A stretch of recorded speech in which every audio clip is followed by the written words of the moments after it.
viens d'avoir le bac ou tu veux te reconvertir dans un domaine d'avenir, faire le choix du numérique et rejoindre l'école supérieure d'administration, d'économie, de journalisme et des métiers de l'audiovisuel ESAE. De nouvelles filières sont disponibles dès cette rentrée: informatique et multimédia, informatique industrielle et maintenance, réseau informatique et télécommunications, système informatique et logiciel, sans oublier les filières initiales: administration générale, administration des finances, administration des affaires, sciences juridiques, sciences économiques, sciences de gestion, journalisme et métiers de l'audiovisuel. ESAE est disponible sur 4 sites: Cotonou-Badjoumendé, Cotonou-Akpakpa, Abomey-Calavi et Parakou. Pourquoi choisir l'ESAE? Des formations conçues pour le marché de l'emploi, des enseignants expérimentés et passionnés, des infrastructures modernes avec équipement de pointe, des opportunités de stage et d'emploi garanties. Les inscriptions sont en cours et les places sont limitées. Ne rate pas ta chance. Donne vie à tes ambitions avec l'ESAE. Contacte-nous vite par appel ou par WhatsApp au 01 98 98 14 00 ou via email scolarité@esae.bj et visite notre site web www.esae.bj. Ton futur commence maintenant avec l'ESAE. Tu investis dans un avenir professionnel, concret et sécurisé. ESAE, l'excellence à un nom. Peut-on réussir durablement en misant uniquement sur son image? Gardez à l'esprit cette interrogation, internaute de ESAE Télévision. Bonjour et bienvenue dans Fonasouba de ce jour au sommaire. Le commissariat de Barienou, dans la commune de Djougou, attaqué et incendié. Louis Vlavonou, l'ex-président de l'Assemblée nationale du Bénin, démissionne de son mandat de député et rejoint le Sénat. Au Nigeria, une femme de 67 ans arrêtée avec 13 kg de cocaïne simulée dans de fausses bananes plantains. Dans l'actualité sportive de ce matin, qualification UFOA B 2026 Cannes U20, 30 guépards entrent en stage ce mardi. Mathurin de Chacus installe le conseil de la Ligue Pro du Bénin. La délégation béninoise pose ses valises à Cotonou après la participation au championnat ouest-africain d'athlétisme U18 et U20 Dakar. Après Boulot Info et le sport, on va poursuivre avec l'astuce santé pour ce matin. Au menu, les dangers liés à la chaleur. L'artiste du jour sera avec Elvic Umbetowe pour ce matin.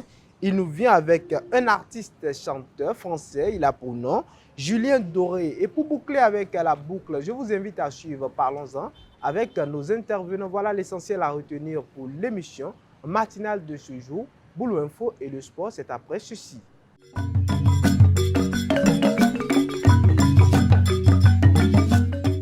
Le commissariat de Barienou, dans la commune de Djougou, attaqué et incendié. Boulot Info, c'est avec vous, Héroïne Papanam. Bonjour. Bonjour Moudi Lawani, amis de l'ESAE Télévision, bonjour à toutes et à tous. Bienvenue dans Boulot Info de ce matin. Le commissariat de Barienou, situé dans la commune de Djougou, a été la cible d'une attaque dans la nuit du dimanche au lundi. 2 personnes non identifiées ont pris d'assaut le poste de police avant d'y mettre le feu, causant d'importants dégâts matériels. Selon Fraternité FM, les assaillants auraient fait usage d'armes lourdes. Ils ont également incendié plusieurs biens, dont des motocyclettes stationnées sur les lieux. Le chef de l'arrondissement, Ganiou Kwekpassi, a précisé qu'aucune perte en vie humaine n'a été enregistrée. Il a rassuré les populations en indiquant que le calme est revenu dans la localité. L'ancien président de l'Assemblée nationale, Louis Vlavonou, a officiellement choisi de siéger au Sénat. Il a déposé sa lettre de démission le jeudi 2 juillet 2026 sur la table de l'actuel président Joseph Djongbenou. Louis Vlavonou quitte l'Assemblée nationale, la Chambre basse, pour monter au Sénat, la Chambre haute du Parlement béninois, après y avoir passé 20 ans de sa vie. Il a été élu pour la première fois député en 2003. Colonel de douane à la retraite, il mettra désormais son expérience au service du Sénat. L'installation officielle des premiers sénateurs est annoncée avant la célébration de la fête nationale du 1er août. À la suite de ces récentes déclarations sur les drames ayant touché le campus universitaire de Parakou, Rachid Mora apporte des précisions sur certaines informations évoquées. Il revient notamment sur le cas de Raoudat, précisant que cette dernière n'était pas atteinte de drépanocytose, contrairement à ce qu'il avait initialement affirmé. Écoutons ses explications. La situation de notre sœur Raoudat, nous présentons toutes les condoléances à toute la famille, à toute la communauté universitaire et que Dieu l'accueille dans son royaume et qu'il lui fasse miséricorde. Et les circonstances dans lesquelles la sœur Raoudat, notre camarade étudiante, a rendu l'âme, selon les informations qui ont été divulguées, elles ne sont pas vraies. Elles sont fausses, en ce sens où il a été dit dans une vidéo qui a été publiée qu'elle souffrait de la drépanocytose et c'est suite à ça elle a fait une crise. Elle n'est pas vraie. Elle ne souffrait d'aucun malaise. Nous voudrions à cette occasion-là demander à toutes les presses qui ont relayé ces informations par biais de cette vidéo où il avait été relaté que c'est suite à une maladie qu'elle a rendu l'âme, de bien vouloir passer à une suppression, qu'ils ne puissent pas prendre cela pour en faire une publicité de sensibilisation. Toutes nos condoléances à toute la famille et au nom des organisations étudiantiles, nous présentons toutes les excuses à la famille pour les informations qui ont été divulguées. En ce sens, là, des fausses informations. Et nous prions à toute la communauté universitaire d'adresser les nobles prières à nos camarades qui ont rendu l'âme et que nous puissions nous unir davantage pour une prière à l'égard de notre université afin que nous ne puissions pas subir ce genre de situation. Hors de nos frontières au Nigeria, une femme de 67 ans a été arrêtée avec 13 kg de cocaïne dissimulée dans de fausses bananes plantains. Selon les autorités nigériennes chargées de la lutte contre le trafic de stupéfiants, Marie Yetunde Barek, aide-soignante résidant au Royaume-Uni, a été interceptée ce dimanche 28 juin 2026 à l'aéroport international de Lagos. Elle devait prendre un vol à destination de Londres. La fouille de ses bagages a permis de découvrir 31 paquets de cocaïne. Au cours de son interrogation, elle a reconnu être l'unique propriétaire de la cargaison de cocaïne retrouvée dans ses effets. Enfin, le procès en destitution de la vice-présidente des Philippines, Sara Duterte, s'est ouvert ce lundi 6 juin 2026 devant le Sénat du pays. Sara Duterte, de 48 ans, est accusée de malversation, de corruption et de menaces de mort contre le président Ferdinand Marcos Jr., son colistier lors des élections de 2022 et son épouse. En mai, 257 des 318 membres de la Chambre des représentants avaient voté sa mise en accusation devant le Sénat. Sara Duterte ne s'est pas présentée à l'audience qui pourrait durer des semaines. Elle a été représentée par ses avocats. Mesdames et messieurs, c'est tout pour ce matin. Merci de m'avoir suivi et à demain. Merci à vous, héroïne Papanam, pour Boulot Info de ce matin. Internaute des AE Télévision, on va suivre le sport avec Jean Aclé.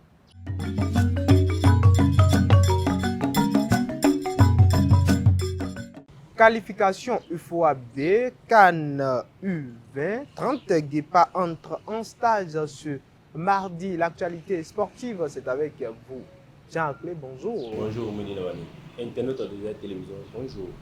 Le sélectionneur des Guépa U20 du Bénin, Raymond Chaé, a convoqué 30 joueurs pour un nouveau stage qui démarre ce mardi 7 juillet 2026 au Centre d'excellence de Michel-Té en vue du tournoi qualificatif IFOAB U20.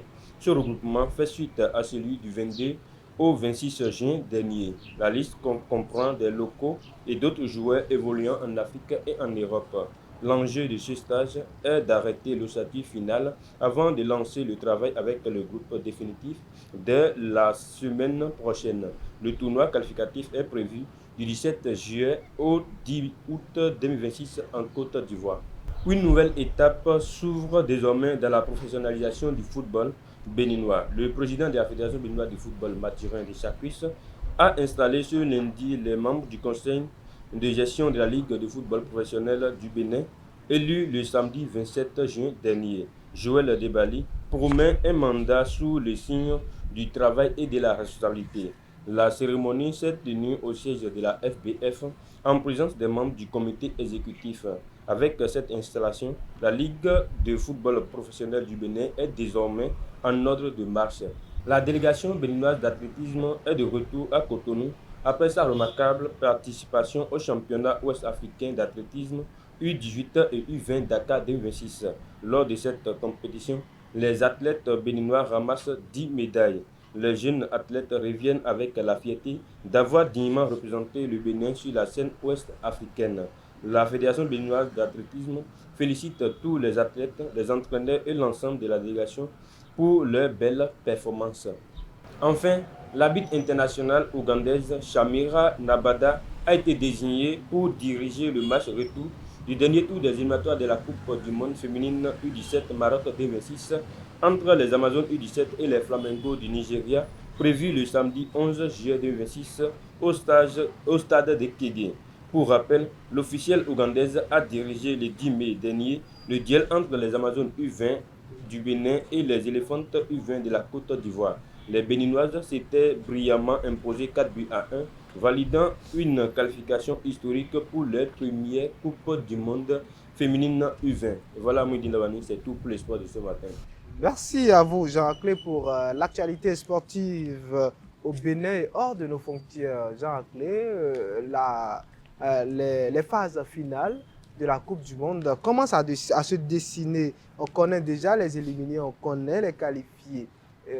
Jean, après Neymar, la légende des dribbles, bien sûr, Cristiano Ronaldo est en train de finir sa Coupe du Monde, je dirais, sa sélection avec le Portugal. Qu'est-ce que ça fait de voir une telle légende quitter le football ainsi? Je pense que, selon ce dit à la fin du match, il n'a pas vraiment prononcé si c'est sa dernière participation. Je pense que probablement c'est fini avec la Coupe du Monde. Oui, avec la Coupe du Monde, mais je pense qu'avec la sélection, il n'a pas encore décidé. Pas peut-être avec la sélection. Dommage pour lui, pour sa carrière. Il a vraiment montré une belle...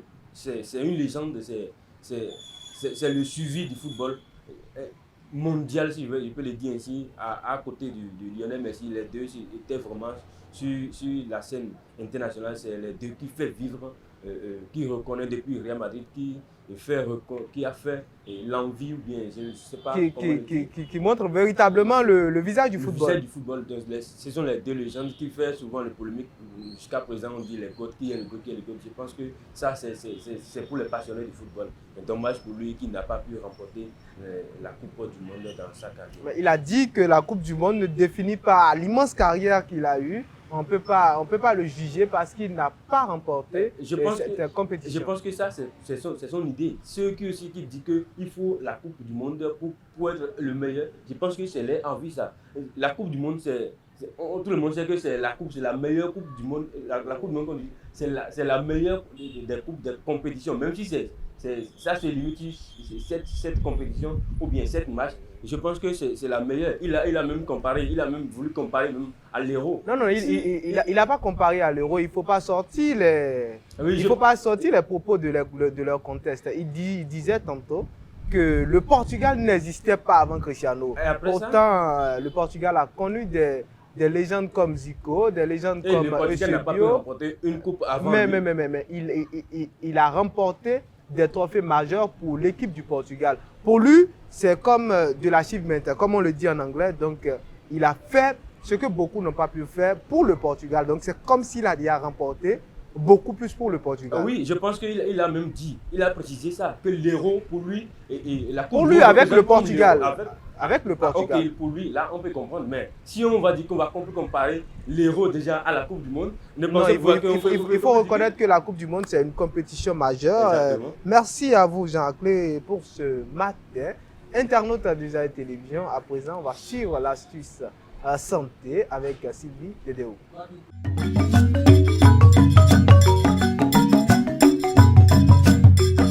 Les dangers liés à la chaleur, c'est dans l'astuce santé de ce matin. On parlera de ça avec Sylvie Dedeo, elle est déjà là. Bonjour Sylvie. Mouidine Lawani, bonjour. Internaute de Esaïe Télévision, bonjour et bienvenue sur la rubrique Astuces santé. La chaleur excessive peut avoir des conséquences importantes sur la santé, surtout en cas d'exposition prolongée au soleil ou de déshydratation. Lorsque le corps n'arrive plus à réguler sa température, différents troubles peuvent apparaître allant des crampes au coup de chaleur qui constituent une urgence médicale. Les crampes liées à la chaleur. Les crampes surviennent lorsque l'organisme perd beaucoup d'eau et de sels minéraux à cause d'une transpiration abondante. Les principaux symptômes: transpiration importante, douleurs et spasmes musculaires, notamment aux jambes et à l'abdomen, fatigue, étourdissement, maux de tête. Les gestes à adopter: mettre la personne à l'ombre ou dans un endroit frais, lui faire boire de l'eau pour la réhydrater, étirer doucement le muscle concerné, masser le muscle du bas vers le haut pour favoriser son relâchement. Le coup de chaleur. Le coup de chaleur est la forme la plus grave des maladies liées à la chaleur. Il se produit lorsque le corps ne parvient plus à évacuer la chaleur, ce qui entraîne une augmentation dangereuse de la température corporelle. Les signes d'alerte: sensation de chaleur intense, nausées et vomissements, maux de tête, étourdissement, confusion ou perte de conscience, respiration rapide, peau rouge, chaude et sèche, convulsions dans les cas les plus graves. Que faire? Appeler immédiatement les services de secours. Installer la personne dans un endroit frais ou à l'ombre. Retirer les vêtements superflus. Refroidir progressivement son corps avec des serviettes humides, de l'eau fraîche ou des compresses froides sur la tête, les aisselles et les mains. Comment prévenir les risques liés à la chaleur? Boire régulièrement de l'eau, même sans sensation de soif. Éviter les expositions prolongées au soleil, surtout entre les heures les plus chaudes de la journée. Porter des vêtements légers, amples et de couleur claire. Se reposer dans des endroits frais et bien ventilés. Limiter les efforts physiques pendant les fortes chaleurs. En résumé, les crampes sont souvent le premier signe d'une déshydratation, tandis que le coup de chaleur est une urgence médicale qui nécessite une prise en charge rapide. Une bonne hydratation, des vêtements adaptés et l'évitement des fortes chaleurs restent les meilleurs moyens de prévention. C'est tout pour l'astuce santé de ce matin. Merci de m'avoir suivi. À très bientôt. Merci de nous avoir informé, Sylvie Dedeo, pour l'astuce. Dans l'astuce santé ce jour, Sylvie, quand je prends, il y a des temps, hein, quand je prends le nord par exemple, il y a la chaleur qui est intense. Et on cherche des moyens pour quand même contrôler ou pour quand même supporter ou surmonter ces moments-là. Est-ce que ça veut dire que on se fait du mal? Quand je dis, par exemple, on dit qu'il ne faut pas prendre la glace pendant la chaleur, il ne faut pas consommer de l'eau glacée tout le temps pendant la chaleur, mais pendant cette chaleur, nous on constate que ça fait partie des habitudes répétées. Alors, est-ce que pour vous, c'est bien ou pas? Bon, déjà, ça dépend. Vous pouvez prendre de l'eau fraîche, mais ça dépend en fait de la manière dont vous le prenez. Il ne faut pas en faire une habitude de prendre de l'eau fraîche tout le temps. Maintenant, il y a plusieurs habitudes à adopter. Vous pouvez vous asseoir sous une nappe, par exemple, il y a du vent frais, c'est naturel. Ça ne vous fait même pas dépenser de l'électricité. Maintenant, dans le cas où vous êtes dans un environnement où il n'y a pas la nuit, par exemple, où il faut dormir. Peut-être le ventilo, le brasseur, peut-être une clim. Mais on a l'impression qu'il fait vraiment chaud malgré tout ce que vous venez de citer. Oui, c'est vrai. Mais bon, je crois que dans la soirée, vous pouvez rester dehors devant votre porte. Il y a souvent du vent frais qui passe jusqu'à une certaine heure avant de rentrer dans la chambre et vous coucher. En fait, on ne peut pas se passer de la chaleur. C'est un peu comme la nature, c'est naturel au fait. Il y a les moments où il fait frais, il y a des moments où il fait froid et il y a chaud. De la chaleur, voilà, en quelque sorte. Donc, ce sont des moments qui passent au fait. Donc, il faut savoir juste s'adapter. Et aussi, bon, si c'est en période de chaleur que vous êtes à la maison, vous pouvez prendre la douche plusieurs fois avant de boire parce que vous êtes chez vous à la maison. Mais c'est quand on est au boulot que c'est un peu compliqué. C'est un bon business pour la SONEB. Merci à vous, Sylvie Dedeo, pour l'astuce de ce matin. Internaute de Esaïe Télévision, la dernière rubrique pour boucler avec la partie information. Artiste du jour, c'est avec Elvic Humbetou.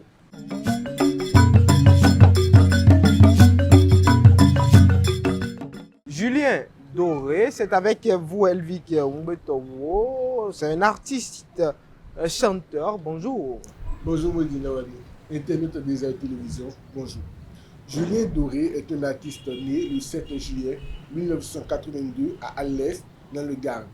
Chanteur, compositeur, acteur, photographe et peintre, il s'est fait connaître en 2007 en gagnant la 5e édition de Nouvelle Star. Son passage a marqué par son style décalé, ses reprises réinventées et son humour. Après l'émission, il lance une carrière solo avec l'album Erzast en 2008. Il enchaîne ensuite les succès Bichon en 2011, Love en 2013 avec le tube Le Lac en 2016, Aimé en 2020 et Imposteur en 2024. Sa musique mêle pop, chansons françaises et touches électro. Ses textes sont poétiques, sensibles, souvent teintés d'ironie. En parallèle de la musique, Julien Doré joue dans les films comme Oscar et La Dame Rose, Astérix et Obélix l'Empire du Milieu et bien d'autres, tout en prêtant aussi sa voix à des dessins animés et pratique la photographie et la peinture. Reconnaissable à son look coloré et à ses moustaches, il vit une partie de l'année dans les Cévennes. La nature occupe une place centrale dans son univers et ses clips. Julien Doré incarne un artiste libre, original, qui assume son décalage et sa sensibilité. C'est tout pour l'artiste du jour. Merci à vous, Elvik Umbetowo, pour Julien Doré, internaute de Jai Télévision. On va poursuivre avec Parlons-en, suivons-le avec nos différents intervenants.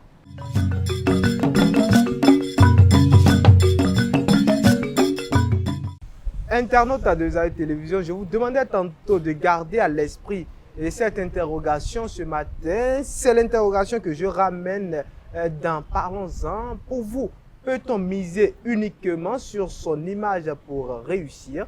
C'est le sujet de Parlons-en de ce matin. Et pour en parler, on a Jean Aclé. Bonjour à nouveau. Bonjour à nouveau, Moudela. Et Héroïne Papanam. Bonjour à nouveau. Bonjour à nouveau, Moudi. Alors, Héroïne Papanam, réussir durablement en misant uniquement sur son image. Quel est votre avis sur le sujet? Je pense que l'image, dans certains cas, l'image peut permettre à quelqu'un de réussir. Même si ce n'est pas durablement ou même si ce n'est pas uniquement sur ça, comme vous le dites, l'image peut aider quelqu'un à réussir. L'image peut aider quelqu'un à réussir. Quand même, Jean Aclé, partagez-vous cette affirmation de Héroïne? Je pense que c'est insuffisant de miser sur son image pour réussir dans la vie, même actuellement. C'est insuffisant de miser sur son image, juste ça, uniquement sur ça pour réussir. On ne peut pas miser sur l'image. Au XXIe siècle, en 2026, on peut manger juste à cause de son image. Parfois, on laisse tomber nos compétences, on mise sur notre beauté physique, l'image qu'on donne, l'image qu'on dégage, et les gens sont prêts à payer cher notre image. Héroïne Papanam, êtes-vous d'avis? Oui, je suis d'avis. Il y a d'autres personnes qui préfèrent l'image parce que l'image, ça attire plus. Lorsqu'on parle de ce que la personne a dans la tête, lorsqu'elle ne se tient pas debout quelque part pour exprimer ça, l'on ne saura pas. Mais l'image, ça attire plus vite. L'image attire plus vite les regards. Si je prends l'exemple, des mannequins. Les mannequins, je pense qu'on n'ira pas prendre. Lorsqu'on parle d'image, je pense que c'est de la tête aux pieds. Donc, on n'ira pas prendre quelqu'un qui mesure 1,25 m pour dire qu'il sera... Moins d'1 mètre. Ou moins d'1 mètre pour dire qu'il sera mannequin. Ou quelqu'un de bizarre. Non. On prend des personnes spécifiques qui ont des personnes formes... sculptées par Dieu lui-même. Exactement, pour pouvoir faire ce genre de choses. Et ces personnes, lorsqu'elles commencent pas à défiler lors des événements, on les regarde, on apprécie. Et c'est à travers cela, elles vont réussir à attirer les regards sur ce qu'elles ont porté pour pouvoir gagner leur vie. Nous allons aussi prendre l'exemple, même les Miss. Miss, c'est vrai que Miss, il y a plusieurs étapes. Mais avant d'être éliminé, on passe d'abord par le physique avant d'être recruté, avant d'être retenu pour un concours Miss. On ne prend pas n'importe qui, on ne prend pas tout le monde. C'est après, au cours du concours, que les Miss auront l'occasion de s'exprimer, de présenter leur projet avant de savoir si elles vont aller loin ou pas. Donc, c'est un peu ça. C'est un peu ça. On peut gagner véritablement sa vie en comptant juste sur son image. Comme l'a dit Héroïne Papanam, les mannequins, ils le font si bien. Et aussi à leur côté, on a les Miss également qui gagnent leur vie juste parce qu'ils ont une bonne image. Et vous, Jacques? Moi, je pense que ça ne suffit pas, comme je l'ai toujours dit, ça ne suffit pas. Et comme l'a dit, le sujet est ainsi libéré. En général, il ne faut pas qu'on se limite juste simplement sur peut-être les mannequins ou les Miss pour dire que son image permet déjà pour réussir sa vie. Aujourd'hui, de nos jours ou à l'heure actuelle, je pense qu'on mise majoritairement sur le savoir-faire. Ce que tu sais faire, c'est ça qui te fait positionner à n'importe où tu es. Quand tu ne sais rien faire et c'est juste ton image, c'est comme les belles femmes, c'est comme les belles filles d'aujourd'hui, tu montres ta beauté pour attirer, tout simplement. Mais c'est comme, autrement dit, voilà, on dit que c'est comme orange. Quand on suce, c'est fini, on jette. Je pense que, comme vous l'avez dit, durablement, et réussir durablement sa vie, il ne faut pas seulement miser sur son image. Il faut avoir de compétences, de savoir-faire dans un domaine donné, dans un domaine spécifique. Je ne veux pas préciser un domaine, mais je pense qu'il faut vraiment miser sur le savoir-faire pour réussir, pour gagner son pain. Je peux être mannequin et être compétent dans mon domaine. Mannequin compétent, ça veut dire que moi, je fais que marcher.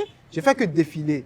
Je suis un professionnel, voilà, comme ils le disent eux-mêmes, un mannequin professionnel.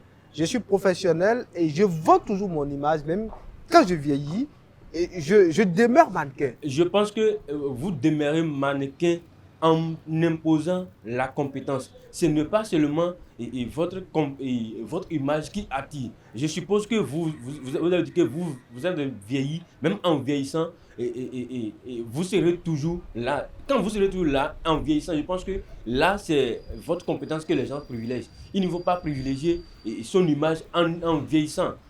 Il faut privilégier son image en vieillissant comparativement au physique, comme l'avait annoncé, qu'il faut regarder le physique et pour déterminer ou bien il faut miser sur le physique pour savoir si vous allez réussir. Vous allez réussir votre vie. Donc je pense que là, en vieillissant, c'est déjà la compétence qui est là. Quel que soit ce que tu sais faire, quand tu as le savoir-faire, même en vieillissant, on viendra toujours te chercher. Là, c'est la compétence qui est en jeu. Jean a peut-être marqué un point. Quand je quitte un peu le cadre mannequin et Miss, il y a également la femme.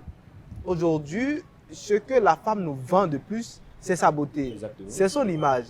Mais on constate malheureusement que quand cette femme-là, elle prend du temps, par exemple, à faire du chichi, on te drague, vous refusez, tu attends le prince charmant, tu attends le meilleur homme, voilà, le roi du royaume. Voilà, le roi du royaume, le prince charmant, tout ce que vous voulez, tu attends celui-là, tu as des standards, voilà, parce que toi tu es belle. On finit par faner en tant que femme et en fin de compte, on ne retrouve pas l'homme de sa vie. Mais ça ne marche pas à tous les coups. Il y a ces jeunes filles-là qui réussissent à tirer leur épingle de ce jeu-là. Durablement, n'oublions pas. Oui, mais elles arrivent à trouver quelqu'un qui va les aimer, qui a été attiré par leur physique et qui les aime malgré tout en fait. Et ils vont loin ensemble. Donc il y a c'est pas toujours vérifié qu'elles vont faner seules. Sans oublier parfois, les hommes disent souvent que les hommes, en tout cas les jeunes disent souvent qu'on n'épouse pas la beauté ni le physique, mais c'est le comportement de l'homme. C'est ce que les hommes disent. Exactement. Mais si aujourd'hui on pose une question aux hommes qui sont ici sur ce plateau, ils vous diront qu'ils aiment des femmes qui ont de grosses fesses et autres. C'est-à-dire, ils ont des standards. Jean ne va pas dire le contraire. Jean ne va pas dire le contraire. C'est ce qu'il va dire. Mais ça, c'est le physique qui vous a attiré. Même si vous dites quoi, c'est le physique.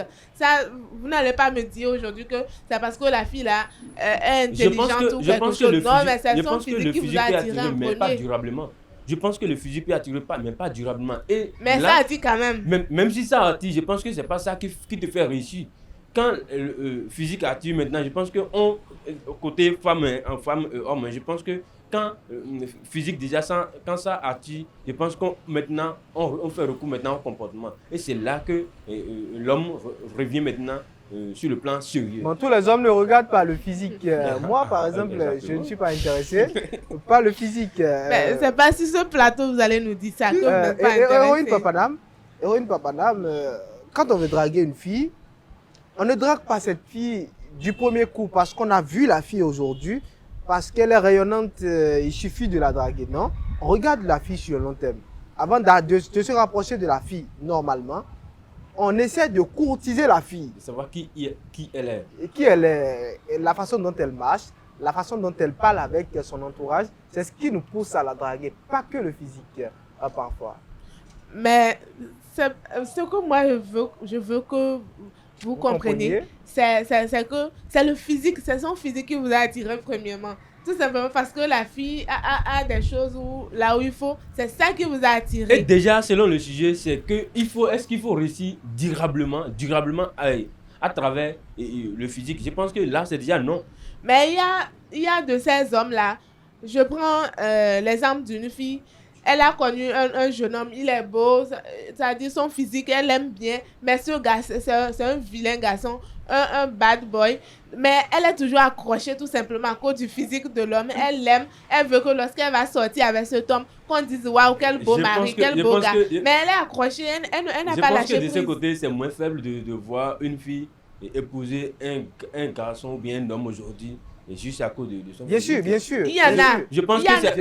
Oui, je sais que il y en a, mais je pense que c'est moins possible. Parce qu'aujourd'hui, il faut juste savoir... Comme on le dit entre nous souvent, ce que vous n'avez jamais vu, ne dites pas que ça n'existe pas. Je ne dis pas que ça n'existe pas. Existe. Statistiquement, peut-être que vous n'êtes pas en contact direct avec ces personnes-là, mais c'est des choses qui marchent. Oui, je pense que ça existe. J'ai dit que c'est moins probable qu'une fille s'occupe d'un homme juste à cause de son physique. Aujourd'hui, de nos jours, c'est moins probable. Ce n'est pas que ça n'existe pas. Ça existe, mais c'est moins probable que vous, en tant qu'héroïne, vous voyez peut-être un pauvre dans la rue et il est beau. Là, vous avez dit que vous allez le connaître. C'est parce qu'il est pauvre. C'est parce qu'il est pauvre, on va le rejeter. Il parle très bien et ça suffit déjà largement. Mais il n'a pas le truc dans la poche. Je pense il peut travailler pour ça. Il peut travailler pour ça. Personne n'est né, ils ont écrit toute ta vie tu seras pauvre. Il peut travailler pour ça et sortir là-dedans. Toutes les polémiques d'aujourd'hui. Il ne faut pas se limiter simplement sur physique pour réussir sa vie. Peut-on réussir durablement en misant uniquement sur son image? C'était le sujet de Parlons-en de ce matin. On a écouté nos intervenants. Merci Jacques, merci Héroïne Papanam. Nous sommes à la fin de l'émission matinale de ce jour. Merci d'être resté avec nous et on se retrouve demain pour un nouveau numéro.